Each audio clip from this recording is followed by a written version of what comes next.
Jenis-jenis garisan dalam lakaran. Hai murid-murid, hari ini kita akan belajar tentang jenis garisan dalam lakaran. Pertama, garisan halus. Ia nipis dan ringan. Kedua, garisan tebal, lebih jelas dan terang. Seterusnya, garisan putus-putus. Ia tidak bersambung. Garisan zigzag berbentuk tajam seperti kilat. Ini pula garisan berlingkar. Ia berpusing seperti spiral.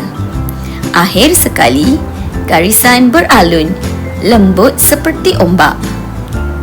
Kita boleh gunakan pelbagai jenis garisan ini untuk menghasilkan lakaran yang lebih menarik. Ini adalah contoh lukisan atau lakaran yang menggunakan ke-6 jenis garisan. Jom lukis. Cuba kamu lukis dengan menggunakan ke-6 jenis garisan ini. Hasilkan lakaran yang menarik. Selamat mencuba. Jumpa lagi.